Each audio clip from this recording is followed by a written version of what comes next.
What's going on, everyone? Welcome into the Fantasy Pros Dynasty Football Podcast presented by Reality Sports Online. My name is Kyle Yates, and I'm your host, and I am joined, as always, by Trevor Sikkema. He can be found on Twitter at Tampa Bay Trey.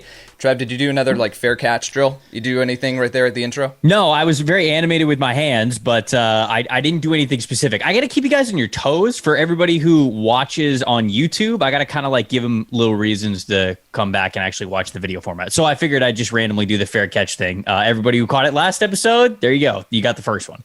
So we can't see each other the way that we're recording with our setup. So I went back and watched on YouTube, and I watched the first 30 seconds of it. And I was like, I texted Trevor. I was like, what the F did you just do? I had to start it with a little fair catch drill, special teams. I loved it. Well, hey, before we get into this is an exciting episode for me. We are now getting into our summer scouting, looking ahead to the 2022 NFL draft. That feels weird to say. I feel like 2021, I'm not fully out of it. Still feels like it's 2020. It always does, dude. I remember when we were talking about the 2020 NFL draft, and I was like, this isn't real. The world was supposed to end or something, right? We weren't even supposed to get to this point, and it always sounds really weird the first couple of times you say it. I guarantee that I'm going to call it the 2021 NFL draft at some point during this series. I guarantee that I will. But we're getting into the quarterbacks here. We're going to take a look ahead at the upcoming class and do it in a fun format here. So we'll get into that in just a minute. Before we do, want to remind everyone about the giveaway that we've got going on, courtesy of our friends at Pristine Auction. This is a Cam Akers signed helmet. And to enter, if you've been listening, you know the drill. You head over to Apple Podcasts or CastBox, leave a review for this show. Then you head over to fantasypros.com/dynasty contest, fill out the short form there, attach a screenshot of your review, and you are automatically entered into this giveaway and any future giveaways.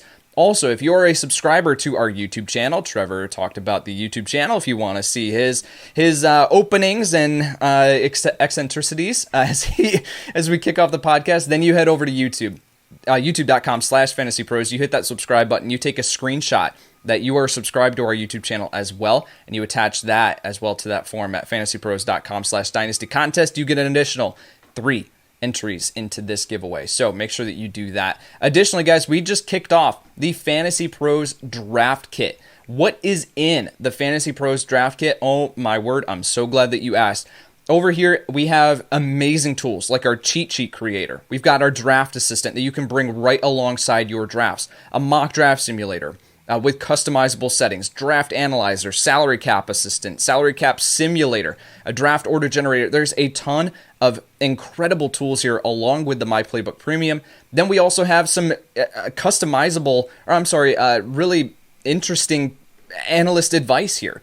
So we've got Mike Taglier's cheat sheets. We've got custom projections. I went through and did projections for every single team along with player notes. That came out to be around 30,000 words. So if you want to get access to that, you go over to the draft kit. We've got printable PDF rankings. We've got incredible community here as well. Our Discord. You go over and you get access to our Discord chat here. Not only are you going to be able to have access to Tags, Joe, Dan, and myself, you're also going to be able to talk with other members here of the Fantasy Pros community where you can bounce trade ideas off of.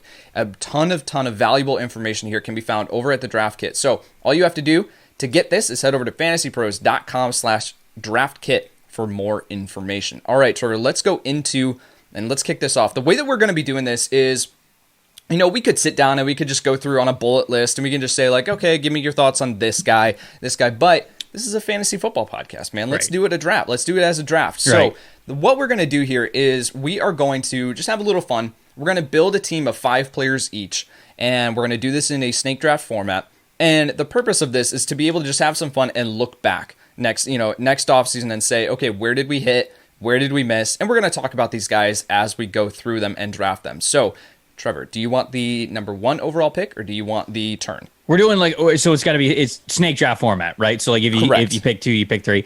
Yep. We should figure out a way to score this too. I don't know what a good way to score it would be, but maybe 3 years from now, if you and I are still doing this podcast and we're not billionaires by that point, maybe we're doing it for fun.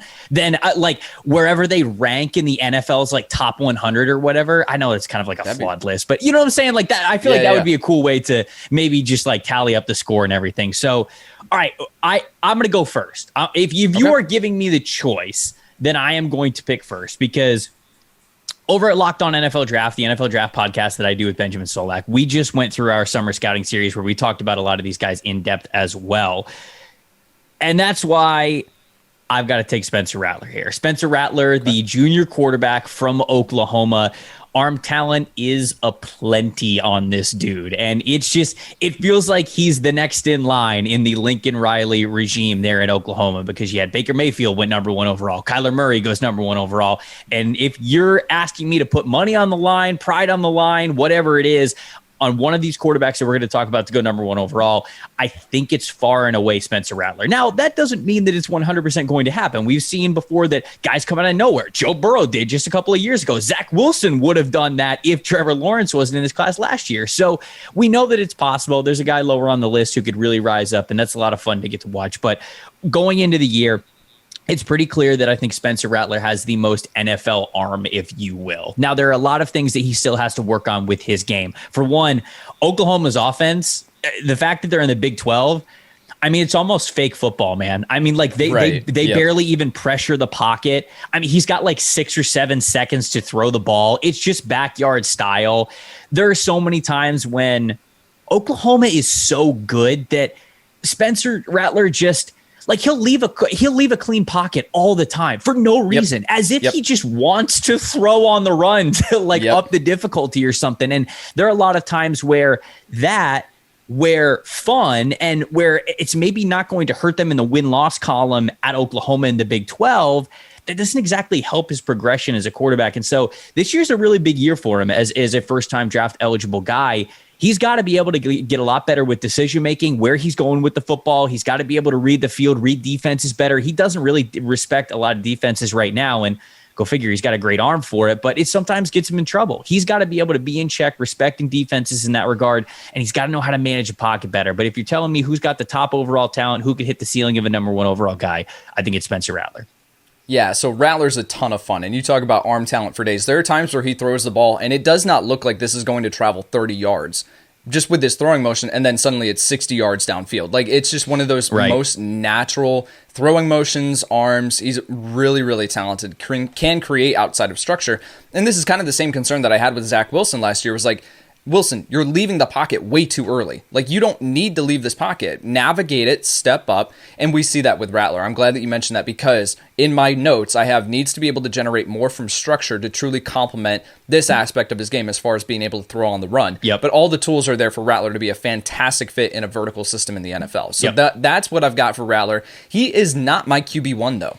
I have Rattler at QB2, so I am glad that you went first, and I get my choice of 2 quarterbacks here, because Can I take a guess at who's QB1 for you? Yeah, go ahead. Is it Howell? Do you have Sam? Okay, okay, all right. Yeah, so Sam Howell, quarterback from North Carolina, I think he's in the conversation for QB1, absolutely, just based on his tape. A very, very live arm that's able to drive the ball into nearly any window, but then can also flick it downfield. The thing with Howell, when you watch him, you would not expect this type of movability and athleticism with him, but he actually, for as big of a frame as he has, really can move. Able to break tackles in the pocket well, active feet, good accuracy. I think overall he's a solid prospect that will solidify himself as QB1 if he continues to develop at the rate that he has previously. The concern is, okay, well, Howell just lost Javonte Williams, Michael Carter, Daz Newsome, and De'Ami Brown, all from this offense. Now, are the replacements going to be able to help, keep up this pace here, this trajectory for Howell to continue to develop to be the QB1 in this class? I think he's got all the tools. I think he's got all the traits. I think he can absolutely be there. But if the production takes a dip here in this year, up in 2021 or 2022, whatever freaking year it is, then I think that we can have that narrative. Well, okay, Howell needs the supporting cast to be great around him. Whereas I think that he can succeed, and I think that he helped De'Ami Brown. I think that he helped Daz Newsome rather than the other way around. Reminds me of Baker Mayfield when I'm watching him. I don't know if you kind of got that same vibe, but with Sam Howell, when I'm watching him, reminds me a lot of Baker. And we obviously saw that Baker went number 1 overall in his respective draft. So Sam Howell, North Carolina quarterback here. What are your thoughts? Yeah, Baker is the common comparison with Sam Howell, because Honestly, they look very similar. They've got very similar builds. They're about the same. They've similar height. They've got similar facial features. I mean, I was at the QB retreat a couple of weeks ago out in Los Angeles, and Sam Howell was there, and he was wearing the big sunglasses, like the Baker sunglasses too. So he gets it. He knows it. He understands. We actually chatted about that a little bit. But when I see his game, I actually see more like Joe Burrow than I do with Baker Mayfield. Sure. And I think the way that I would explain that is, I think Baker had a better arm than Sam Howell has. I think that Sam Howell's arm is good, and I think that he consistently attacks deep. So we think to ourselves like, oh, like NFL talent arm, NFL caliber arm. But when you talk about arm talent, it's broken up into two different categories. One is distance, the other is velocity. Distance, you've got to be able to get the ball 50, 55 yards down the field. You just have to. If you cannot do that, you're not a starting quarterback in the NFL. You have to be able to get it there. Now, a lot of different guys can get it there. They can angle their throwing motion. They can kind of like lean back a little bit, throw off the back foot, get a running start, whatever it is. And they can launch the ball at an angle, like a big rainbow ball that will eventually get 55 yards down the field. Velocity is much more of the naturally gifted area of arm strength, where you let that ball go and it fires off the wrist. It is on a frozen rope, if you will. And that's what's really tough to teach. Often that's God-given. Like that's a natural like ability that you have. Trey Lance, Josh Allen, Patrick Mahomes. Right. That's what we're Kyler talking about. Murray, these guys, where it's just like incredible arm talent on velocity throws. Sam Howell, and to a point, Joe Burrow, they don't have the best velocity. They have good arms. I'm not trying to say like it's not good enough for the NFL. It is adequate. But I watch Howell attack deep the way that Burrow did. They have some mobility skills, but it's not like they're big weapons with their legs. So I saw a lot of similar offensive styles to both of these guys, and that's kind of how I compared it right there. Joe Burrow was number one overall, obviously, because he's got unreal confidence. The Heisman year that he had was just absolute perfection. But I'm not saying that Sam Howell is destined to go number one overall, but he could be in that category because he puts himself in that same group with Burrow, who was able to do it. So I actually see a lot more Joe Burrow than I do Baker Mayfield with Sam Howell, but really nice player, no doubt. Yeah. All right. So this is the point where I have no idea where you're going to go next. Like where this is kind of where everything just kind of, you got the top guys, you got Sam Howell, you got Spencer Rattler, and then there are other very, very talented quarterbacks. But as far as the consensus, it's really these two in the top tier. So after this, I have absolutely no idea who you're going to be going next. So I'm just going to go get the guy who I've got at QB3. I'm not going to try to play value here or anything like that. I'm going with Desmond Ridder, the quarterback out of Cincinnati. Oh, I was wondering when you were going to pick him. All right, so I love Ridder's tape. Now, he has a lot that he has to still work on, but all the tools are there. And as far as at this point, you've still got a full season for these guys to be able to continue to develop and project and stuff like that. So with Ridder, he's got all the tools, and I think that he can take that jump. He's got a cannon of an arm that's almost too strong, and he's unaware of like how to fully harness it. Does struggle with accuracy at all levels of the field, to be honest, and will consistently see balls float up high on him. He does need to improve in consistency, snap after snap, and simply being able to execute the offense. But fantastic mobility for his size, 6'3", 215. There is a clip where he has a 91-yard touchdown run against SMU. So this guy can move at his size. And so when you take the arm talent, when you take the mobility, the athleticism into account, these are the type of players that the NFL is now coveting. And I think that if Ridder can continue to develop the way that I think that he can, and he can iron out these little kinks, then we could absolutely be talking about him as a top 3 quarterback in this upcoming class.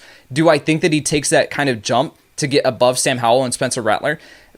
Not right now. I think that we need to see him take a massive jump for him to get there. But if there is a player that we can talk about in the same light of Zach Wilson, of Joe Burrow, of Kyler Murray, these guys that have emerged out of essentially nowhere, and Ridder was kind of on the radar going into before he returned to Cincinnati, but I think this is the guy that I want to keep my eyes on to be able to make that massive jump and to be a potentially top 2 NFL draft pick next year. So Desmond Ridder here as my third overall pick. Ridder is in my top 5 preseason quarterbacks going into the season, and I really do like him. You mentioned some of the areas that he has to get better. I mean, over the course of his career, you can go back to high school football as well, where he was a standout dual threat guy. He was much more of a consistent weapon on the ground than he was through the air, and it's because his accuracy just straight up was not good enough. He really struggled with accuracy when he was in high school, didn't get a lot of offers coming out because of it, ends up committing to Cincinnati. I think he redshirted his first year, and then he really started to take over as the starting quarterback after that.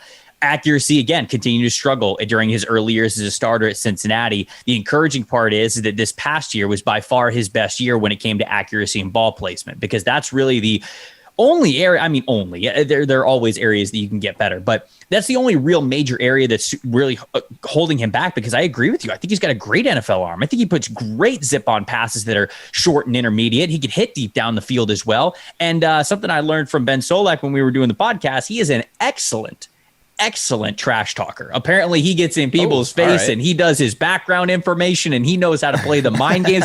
He said he's like Phillip Rivers if Phillip Rivers would say cuss words. And so I think that's kind of like the level of trash talk that we're talking about here. He's a competitive dude. And, I think that he really was able to work on his fundamentals and work on things within structured throws that really helped bump up those accuracy scores and that ball placement last year. And so if that's the direction we're going with Desmond Ridder, I'm encouraged as well. This is a player who during the summer scouting podcast that I was doing, I mentioned as a potential first round pick. And I don't think he's being talked about as that right now. I'm seeing a potential like back end of the first round kind of a guy, maybe in the range that like Paxton Lynch went when people really wanted to bet on his big arm. And so I like Ridder, man. I think that the arrow's pointing up for him.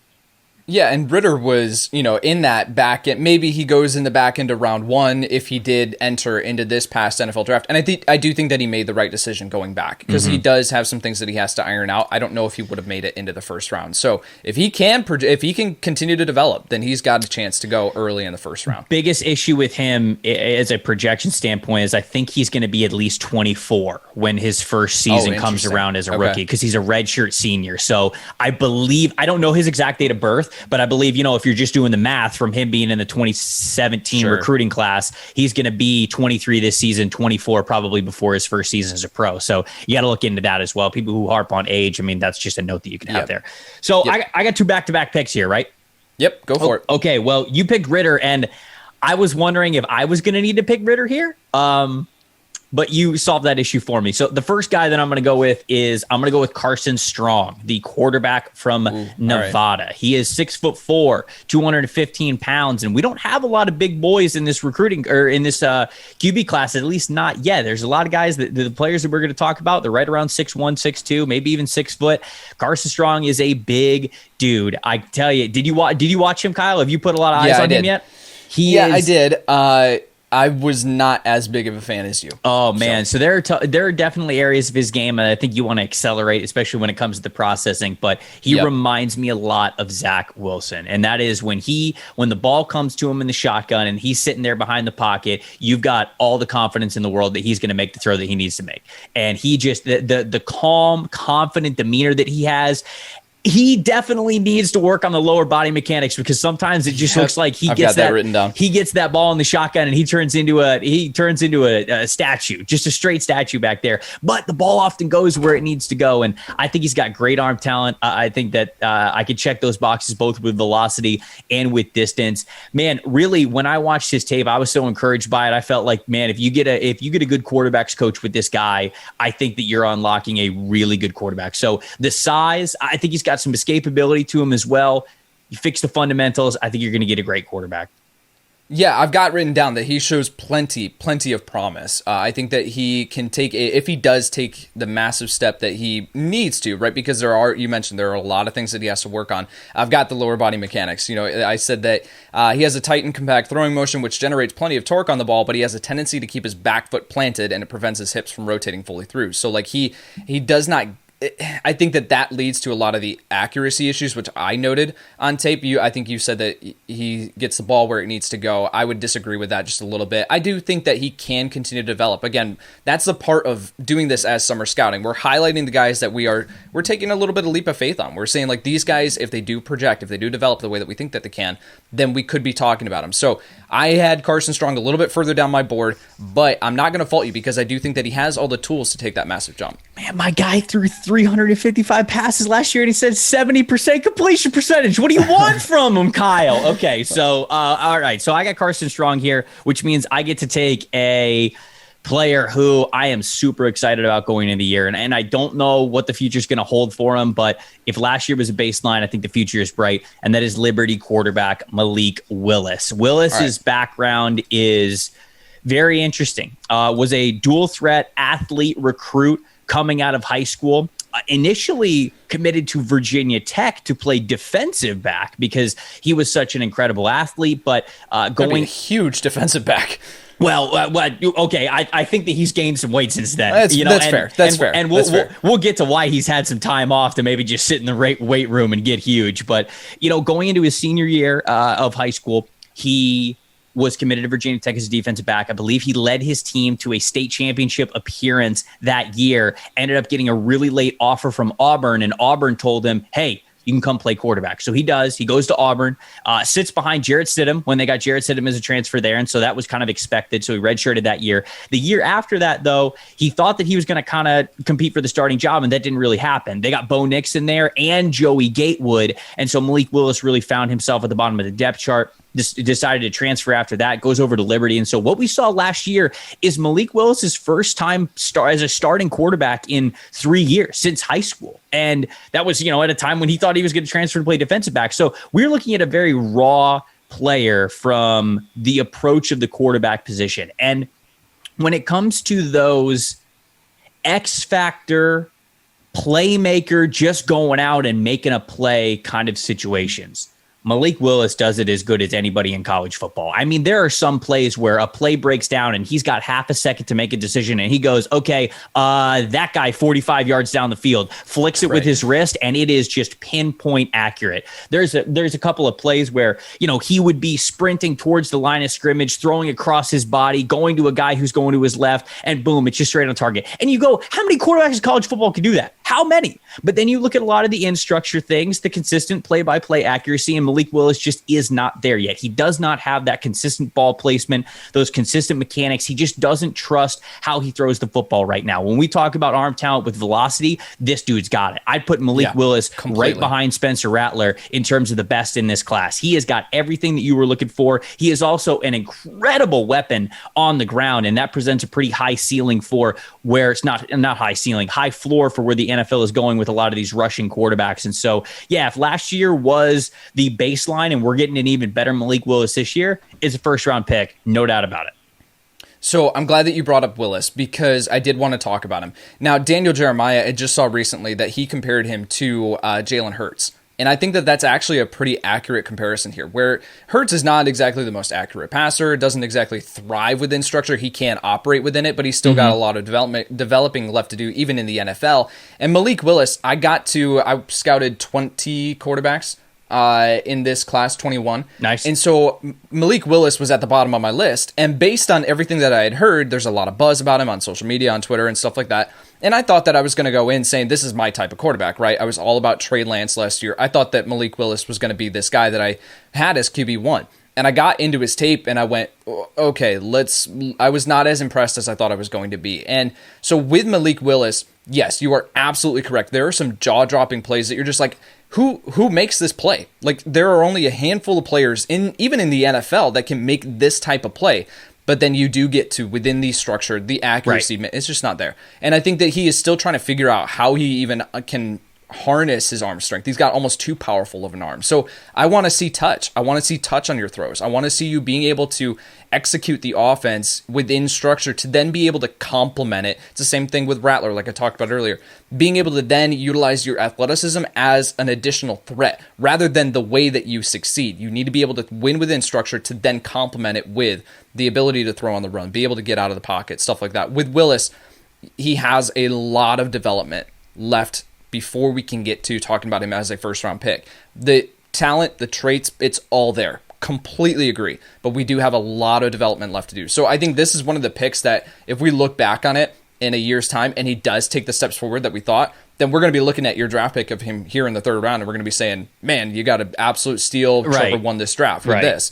Or if he doesn't, then we could be looking on it and say like, man, what could have been with Malik Willis? I think that there's equally a good chance that it goes either way. And he still has eligibility left after this too, so it's not like this. Sure, it's not like it's a massive make or break year for him. I mean, I believe that because of the transfer rules, he's got this year and he's got next year as well if he wanted to have it. Yep. So yeah, there's plenty of time for him to develop. I'm super encouraged about where he's going, no doubt about it. Of the guys that I watched, we have taken the 5 best arms in this class. I think at least that is we appropriately drafted the first 5 guys when it comes to ceiling of arm talent here. So I'm very intrigued to hear where you're going now with 3 and 4.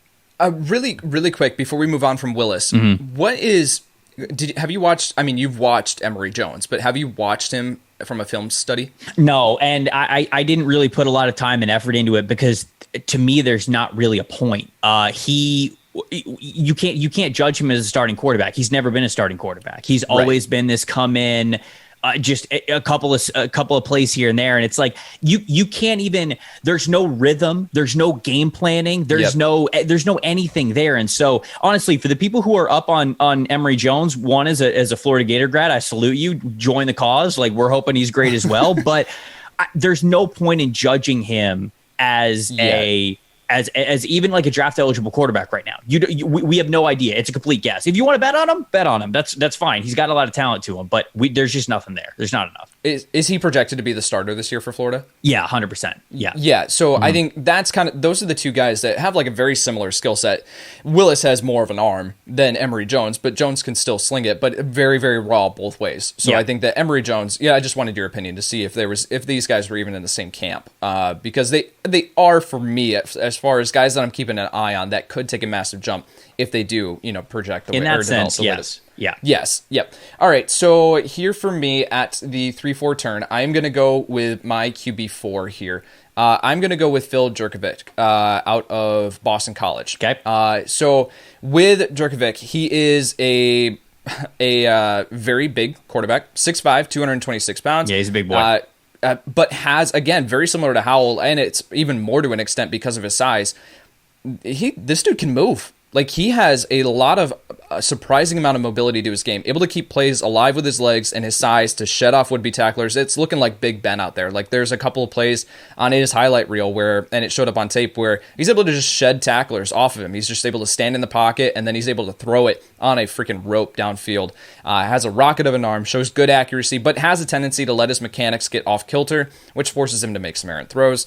Good base when he has time and willing to stand in and take a shot to deliver the football. There's one clip that I put out on Twitter of him where he just gets absolutely lit up, but delivers the ball accurately. It's in 30 yards downfield. That's incredible. Needs to improve decision-making skills, and threw some questionable balls against Notre Dame. That was one of the games that I watched.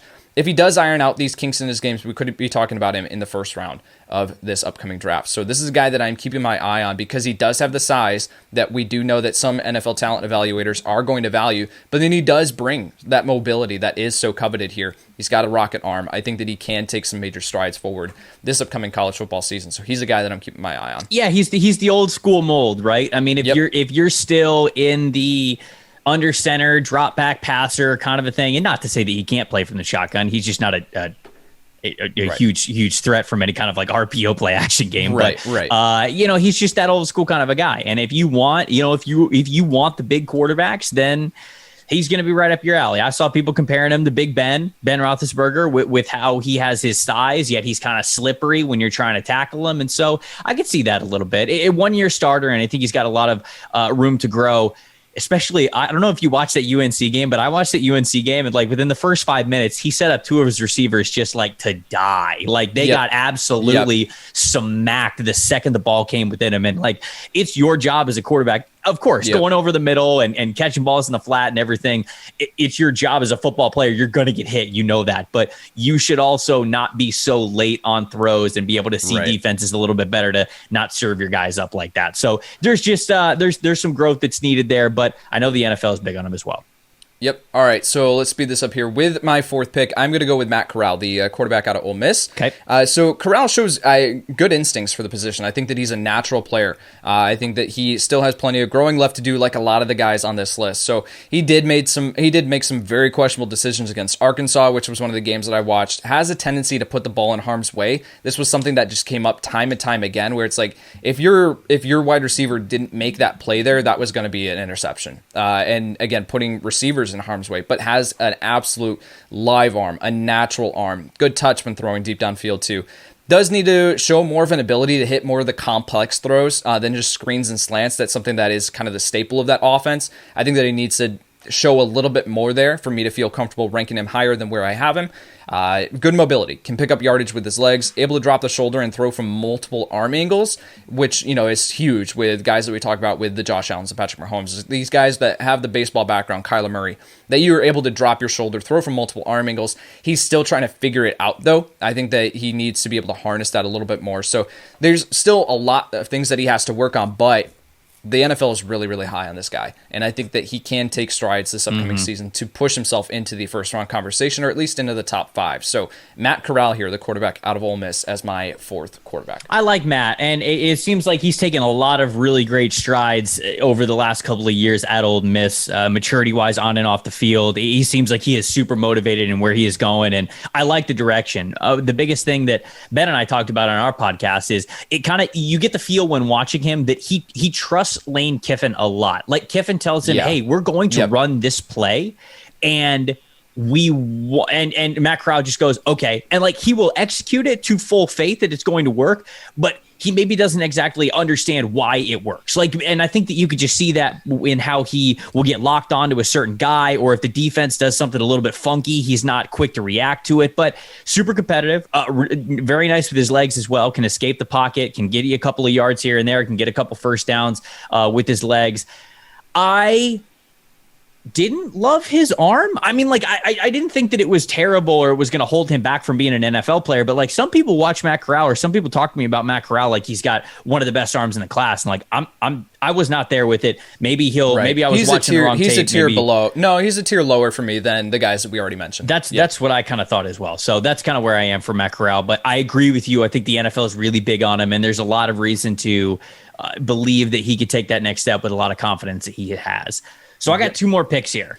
Yep, you're ending it out 4 and 5, and then I'll have my 5th pick. One guy I know for sure. The other one is kind of up in the air, and we'll see who I pick 5th. The one guy that I know for sure is I'm going to pick JT Daniels from Georgia. He is the former 5-star quarterback, former high school standout in incredible ways. I mean, he took over at Mater Dei High School in California, and he won the California State Player of the Year as a sophomore quarterback. Unbelievable. No big deal at all. He went on to one-up that by becoming Gatorade's first ever National Player of the Year as a junior. So he not only won the award for his state, then he went and won the award at a national level for Gatorade. He also led his team to a national championship there that junior year. Ended up re-enrolling and graduating early so he could go to USC. When he got to USC, became only the second USC Trojan quarterback to ever start week 1 as a true freshman. Played well his first year. I mean, he played like a freshman, a very talented 5-star kid, a lot of hype around him. He threw some touchdowns, threw some interceptions, but there were things to like. There were highlights to like. Second year, goes into it, and it was either that first or second week, he has a knee injury, and then it forces him to miss the entire year. What happened that year? Well, Keaton Slovis took over and broke the attempts, yards, and completion percentage record at USC for a first-time freshman quarterback. And so when it came to decision-making for the next season, they chose Keaton Slovis because they didn't know what was going to be with JT after his knee injury. So JT ends up transferring to Georgia, played decently well in Georgia, but didn't start right away because Stetson Bennett was there. So I believe we only got 4 games of him last year. Really talented player. I think that he understands how to play quarterback really well. He knows where to look. As someone who doesn't have a ton of experience already in college football, he already knows what defenses are doing. He understands where protection needs to go. He knows how to manipulate defenses with his eyes. He knows where the ball needs to go and whether it needs to come out quick or whether it's a timing route or whether to take a chance deep. He understands all of these things really, really well right now. Now, is he perfect at them? No, but you could see moments of it really clicking for him. I like the fundamentals. Doesn't have the best arm, but he does have a good arm, especially when it comes to touch deep down the field. That is an area in which he stands head and shoulders above a lot of quarterbacks in this class. And touch, just like velocity, very tough to teach. It's an instinct that's in the back of your head. I think JT Daniels does it really well. So I'm going to go with him at 4. 5. All right, I'll go De'Aaron King. I'll go with my boy De'Aaron King. I like De'Aaron a lot, and I'm rooting for him a lot. He's one of those players who I think is going to be older when he comes into the league as a first-year player. He's going to be about 24 years old, I believe, when he comes in as a rookie. So the age is up there. The height is going to be an issue because he's right about 5'11". I interviewed him about a month and a half ago when I was out in LA, and him and I were seeing about eye to eye, and I'm about 5'11" as well. So we're about the same height.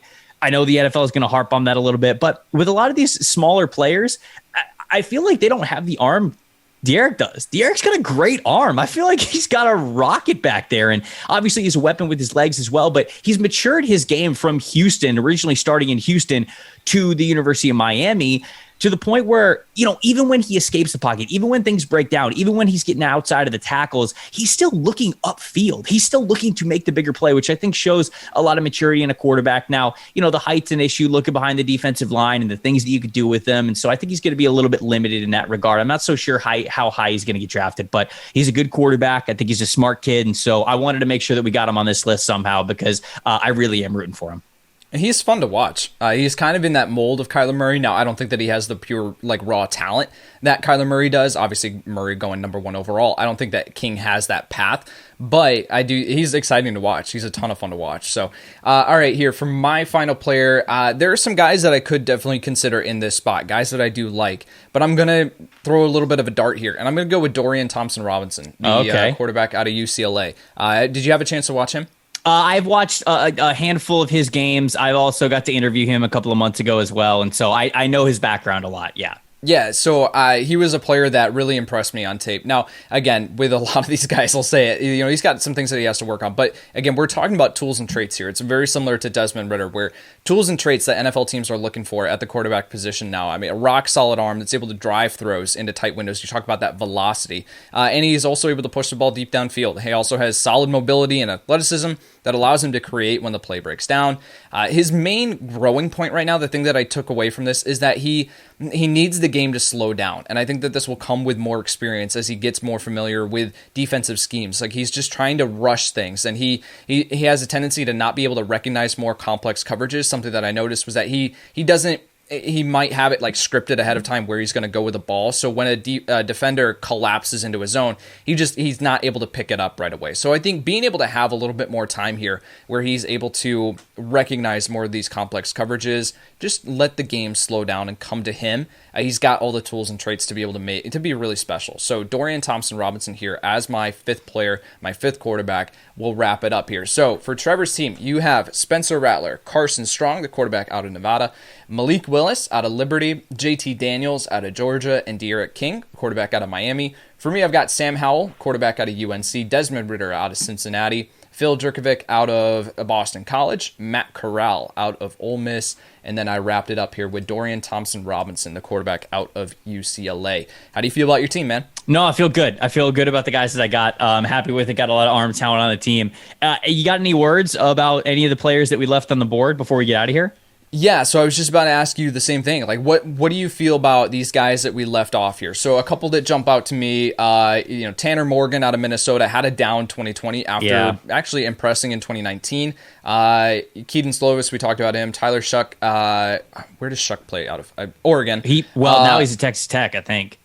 Oh, did he? I didn't know that he transferred. I think he transferred to Texas Tech. The only other guy that I would talk about is Brock Purdy. Out of Iowa State. He's been on my radar now for a couple of years, and I wasn't super impressed with him in doing 2020 summer scouting. came back, he's improved his athleticism quite a bit. I don't remember him being as shifty or having as much mobility to his game. Now, he doesn't have the arm strength that a lot of these other guys do, but that didn't hurt Mac Jones. Like he still went in the first round. So I think if Purdy can get back on track, and with Breece Hall, who we'll talk about here in the running back section, like if that offense can click, then Brock Purdy can at least get himself on the radar.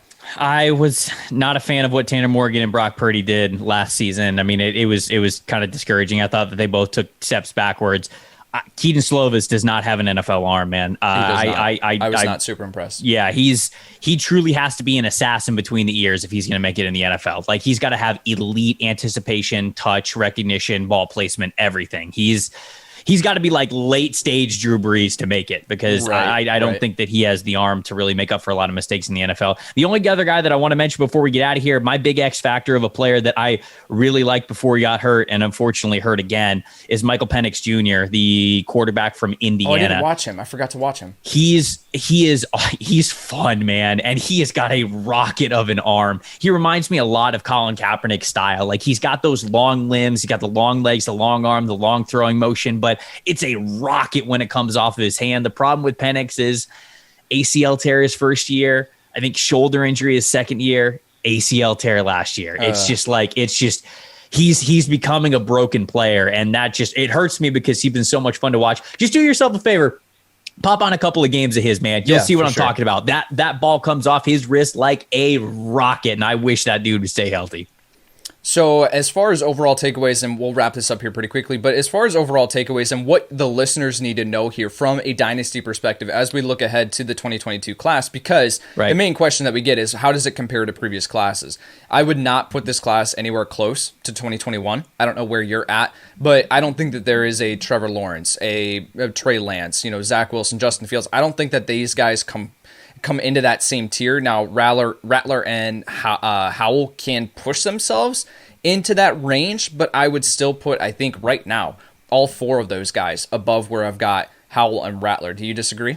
No, I mean, when I compare this quarterback class to previous ones, the one that it's close to is 2019, and that's the one that had Daniel Jones and Dwayne Haskins and Kyler Murray in it. And I don't know if it'll be that scarce, but it's not 2018. It's not 2019, even at the top, and it doesn't seem to be what we had last year in 2020. Well, we're lacking. And I'll say this: we're lacking a lot of certainty, right? Because last year I think we were spoiled. Last year, we knew we were getting Trevor Lawrence. We knew we were getting Justin Fields. Mac Jones was coming up. Zach Wilson was a massive bonus, and so it's like we had guys that we knew were going to be good. And I think that really helped the conversation go and make us think that it was going to be a really good quarterback class. This year, we just don't have that right now. Could it change a year from now? Yeah, maybe. But we definitely don't have the notable 100% home run names going into the season. There's a lot for a lot of these guys to work on. Yeah, it's a very deep class too, though. Like they're Howell and Rattler are at the top, and then I've got guys that if you change one or two grades in my system, they bounce up to QB3. So it's a very, very deep class, and we're just going to see. We're going to see which one of these guys can emerge, because it's seemingly like every single year one of these guys does. The guys that we're not talking about, maybe we talked about them here in today's episode, maybe we didn't. They're going to emerge, and we're going to be talking about them in round 1 of the 2022 NFL Draft. All right, that'll do it for today's show. Thank you to Reality Sports Online for sponsoring today's podcast. If you guys want a more in-depth dive into some of these 2022 QBs, please go check out the Locked On NFL Draft podcast with Trevor Sikkema and Benjamin Solak. These guys are doing fantastic work, taking a more in-depth dive than we can here. So if you want more of an in-depth dive from an NFL draft perspective, make sure that you go check that out. Trevor, anything else that you want to do, want to talk about as far as promoting that summer scouting series before we get out of here? No, I mean, it's kind of going to be step by step with what we're doing here. And, I'll be able to bounce a lot of thoughts off of Ben and then off of you. And I think that it's going to be some really great conversations back and forth. Between those two podcasts, I guarantee you guys, we're going to get you ready for this upcoming college football season. You're going to know exactly who to watch. You're going to know exactly how to watch them and how to plan for your dynasty and Devy drafts. Oh man, I'm getting so excited. We are so close to college football returning, to NFL football returning, man. I cannot wait. All right, for Trevor Sikkema, I'm Kyle Yates, and we'll see you next time. Looking for useful content, fantasy relevant information, and the data that can help your team win? Then make sure to subscribe to the Fantasy Pros YouTube channel. And while you're at it, follow us on Twitter Instagram, and Facebook at FantasyPros so we can help you dominate your league all season long.